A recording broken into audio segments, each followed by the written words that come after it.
차길령의 교육 칼럼 청취자 여러분, 안녕하세요. 차길령입니다.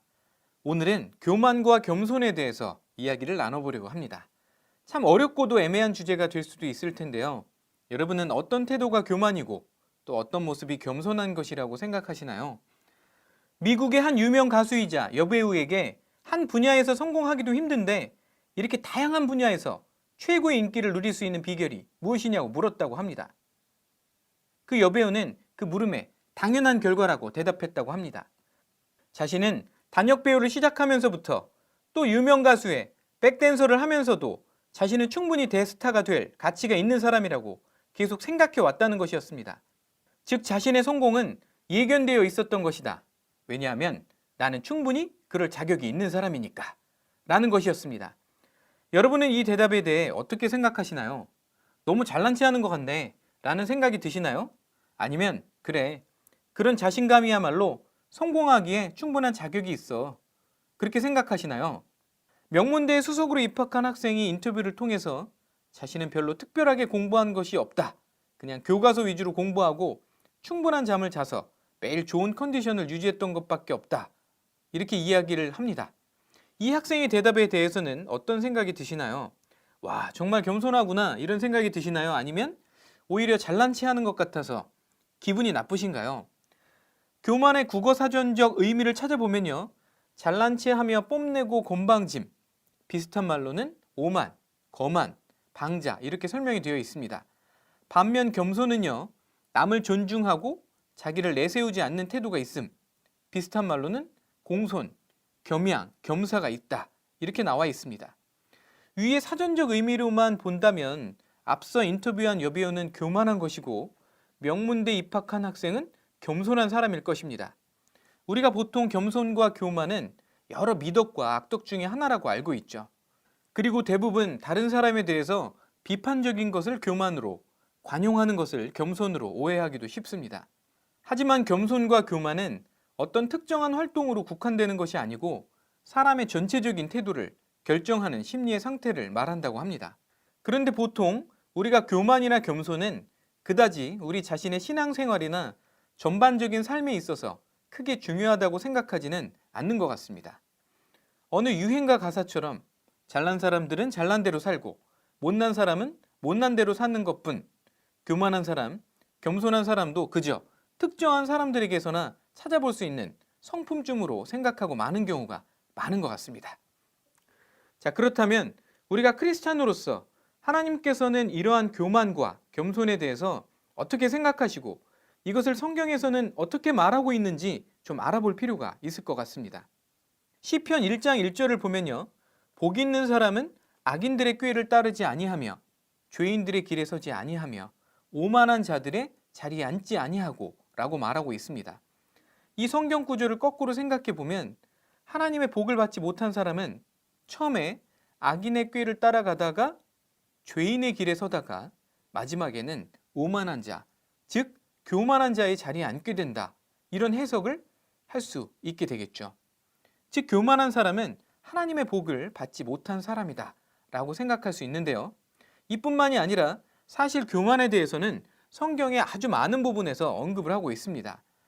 잠언 8장 13절에 보면 나는 교만과 거만과 악한 행실과 패역한 입을 미워하느니라 라고 나오는데요. 여기서 말하는 교만이 우리가 사전적 의미로 알고 있는 그저 잘난 체하고 건방진 것일까요? 내 마음이 교만하여 내 하나님 여호와를 잊어버릴까 염려하노라. 신명기 8장 14절 말씀. 이 말씀을 보면 하나님께서 말씀하시는 교만이 단순히 사람들 앞에서 잘난 체하고 뽐내는 것이 아님을 알 수 있습니다. 교만은 자기를 자기 이상으로 생각하는 것입니다. 우리는 모두 하나님의 피조물입니다.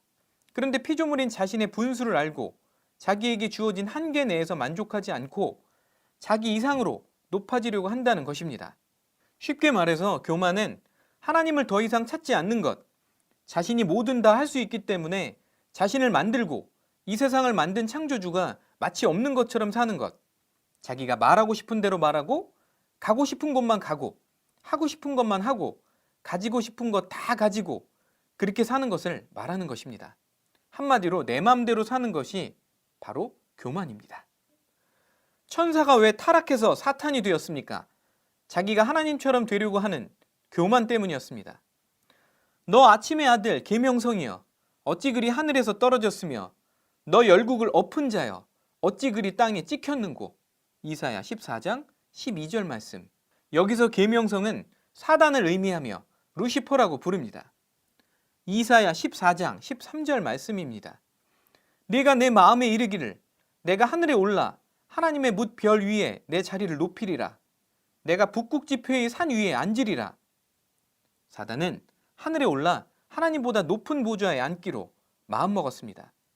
그의 반역에 다른 천사들도 동참하면서 하나님을 대적하였습니다.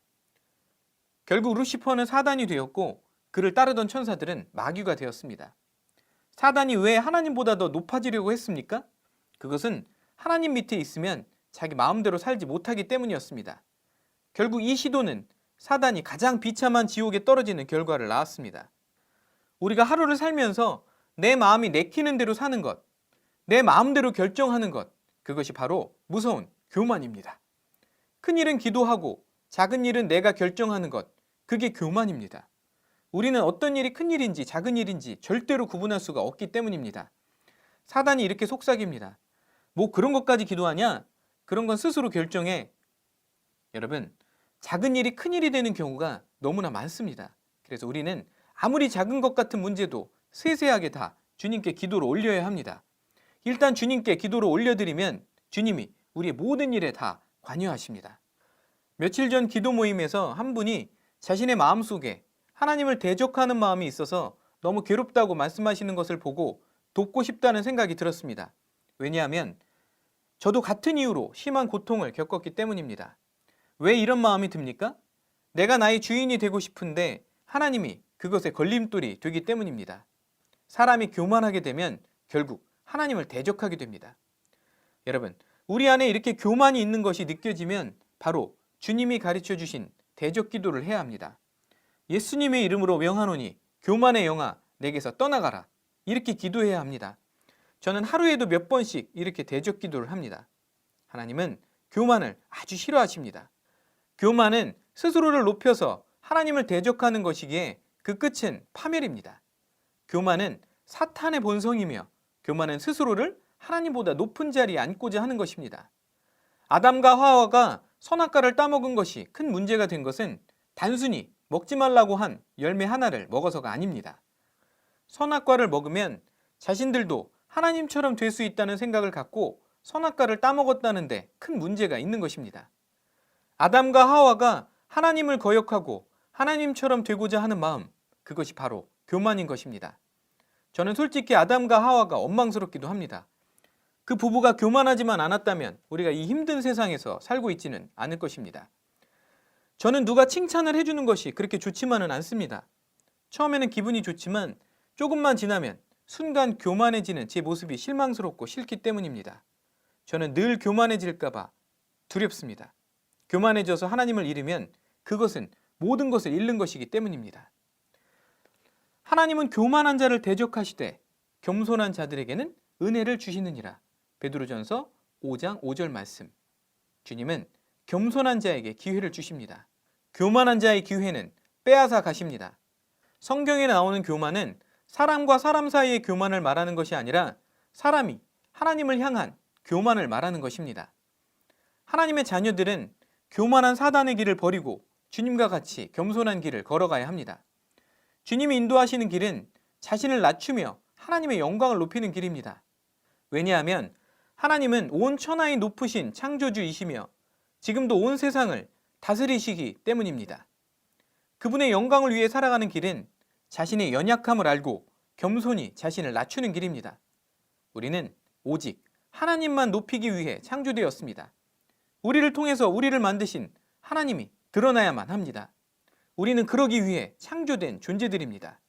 이렇게 하나님의 창조 섭리에 따라 사는 것이 겸손이고 그것을 부정하는 것이 교만인 것입니다. 우리가 살면서 겪는 모든 문제의 근본 원인은 이 교만에 있습니다.